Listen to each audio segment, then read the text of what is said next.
up, sports fans and fellow foodies? I'm Julie, and welcome to my kitchen, where I talk sports while sharing culinary treats each week. Today, we're coming off a crazy Bears game where the Bears beat the Bengals 47-42, a game that had 8 lead changes, a game that saw the Bears defense surrender 2 touchdowns in under a minute late in the game, and a game that saw Caleb Williams and Colston Loveland connect on a game-winning touchdown.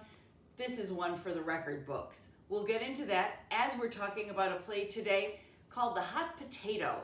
We love Ben Johnson here because he has those wacky trick plays, although the players call them just plays. They're not trick plays, they're just plays in their playbook. I love that. When we saw Ben Johnson last year pull off a trick play against the Bears where a quarterback, stumbled on purpose. Those are the type of things that made Bears fans want this guy here. That ingenious effect on an offense. And today, there were a couple trick plays in the game.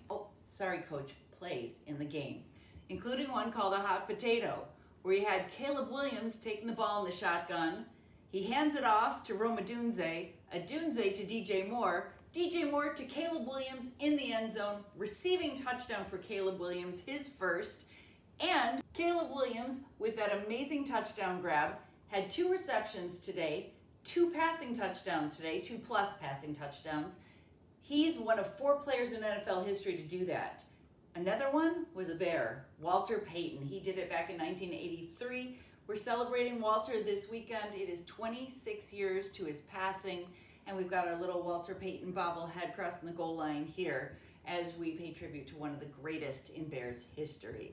So many great numbers today. Colston Loveland, receiving yards today. He went over 100. He had his first NFL touchdown catch today. You had Kyle Monangai, who had about 170 rushing yards today, getting the start because of the injury to DeAndre Swift. So all of a sudden you had these young guys who are drafted this year, drafted last year, showing you what they can do as you're growing your team to hopefully be a playoff contender for years to come. So we talked about that hot potato play. We're going to be making some potatoes today because I love potatoes. So thank you, Ben Johnson, for having a play that involved potatoes today, because I could eat them in pretty much any form, except sweet potatoes. Those don't count. Sweet potatoes, no. Although everyone loves them this time of year. I'm going to be making a smoked Gouda mashed potato, which you can also turn into a casserole. You want to start with either russets or Yukon Golds. These have a nice buttery flavor to them. Give you a good texture, they're fluffy.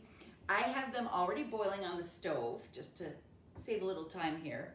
But what you're going to want to do when you cut them, you're going to want to cut them in even pieces so that they cook evenly on the stove.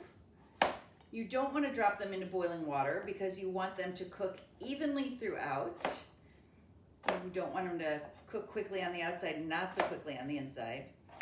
And I'm actually boiling them in chicken broth to add a little flavor and salt to the mix. Can't ever have enough salt. So if you see what I've got here, I've got a dice that's pretty even. And then when you put them on the stove in our boiling chicken broth, you're going to have pieces that cook nice and evenly. So I put them in my pot, poured the chicken broth over them, brought it to a boil, took it down to a simmer. It's been simmering here for about 10 minutes or so.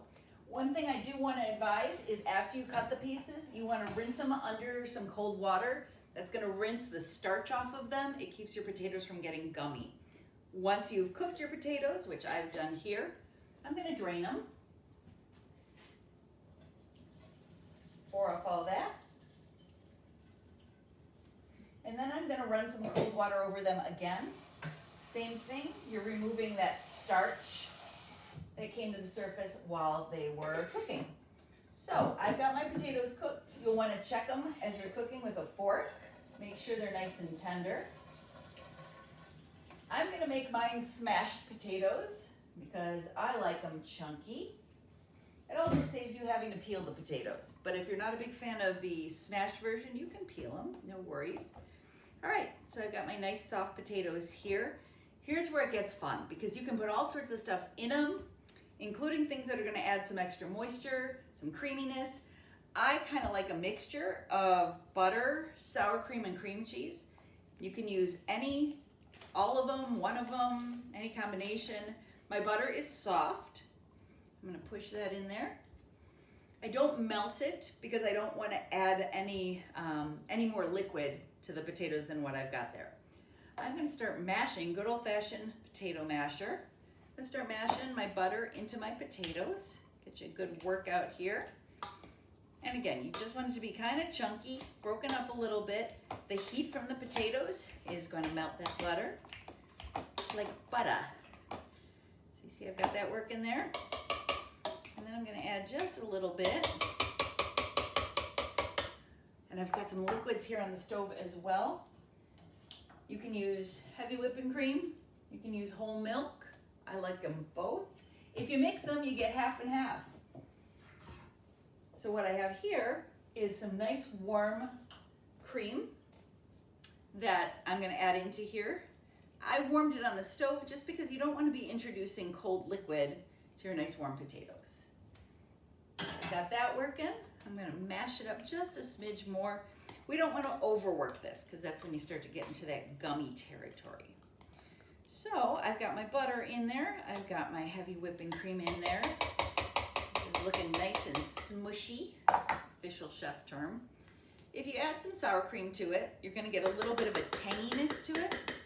If you add cream cheese, you're not going to have that tang as much, but you're still going to get that nice, decadent, rich flavor and texture. So, got a whole hodgepodge going here. Now, instead of my masher, I'm going to use my stick blender or immersion blender. Love this. You're kind of pressing it down and just zapping it a few times. And it's going to make this so nice and creamy in here. And then, while it's still nice and hot, I'm going to add my secret ingredient, my smoked Gouda. I love this brand. I've used the smoked Gruyere on some of our videos here, the smoked Gouda, one of my favorite cheeses. And they also make a bourbon Gouda that's really good. So I shredded mine with the good old-fashioned box grater. You can also buy the shreds, but it's not the smoked Gouda. It's just the regular Gouda. So I'm going to add a big old clump of my smoked Gouda into here. Let it melt down a little bit.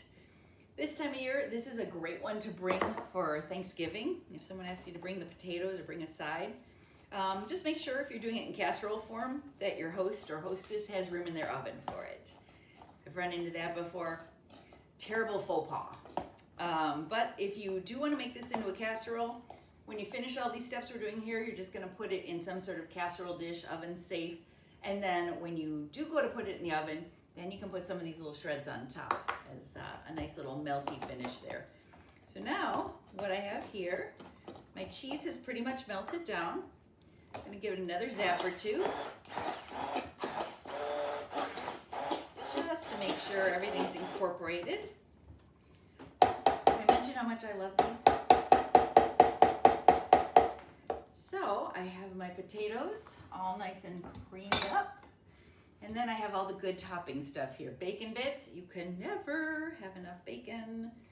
So I'm throwing in big liberal handfuls. I'm also gonna throw in the chives because what's potatoes without chives? Any kind of fresh herbs you wanna use. You can also add them to your cream that's on the stove. You can use sage, rosemary, you can infuse it. Just make sure you drain all those herbs out so they're not in your nice potato mixture. I'm gonna throw in some dill. Dill's one of my absolute favorite fresh herbs to use. And now, instead of putting the immersion blender back on, I'm just gonna take a spoon and kind of fold it all in there. It smells good, it looks beautiful, and it is gonna taste oh so yummy, just like a Bears victory did today. And incidentally, sports fans, if you haven't looked at the NFC North standings lately, total logjam. Vikings beating Detroit today, which means the Vikings are 4-4. The Bears and the Lions are both 5-3, and those pesky Packers are 5-2-1. Crazy times in the NFC North. It's going to be a wild ride the rest of the way this season. So we've got our potatoes ready here. They look oh so yummy. I can't wait to dig in, and I can't wait to see what happens next with the Bears. We didn't talk World Series tonight Congratulations to the Dodgers. I wanted to see the Blue Jays win so we could do something with Canadian bacon. The Bulls were 5-0 going into tonight. They took a loss, but they're still red hot, so we're going to keep tabs on them in the upcoming weeks as well. And my alma mater, Northwestern, tips off tomorrow night. First regular season game for Northwestern basketball. I know you're all dying to watch that. But as a Northwestern alum and a college basketball fan, I'm excited for that one. We got college football going on. So much to tackle, so many recipes in my back pocket, and we're going to get to those in the weeks to come. So thanks for joining me here in my kitchen. I'll see you next time.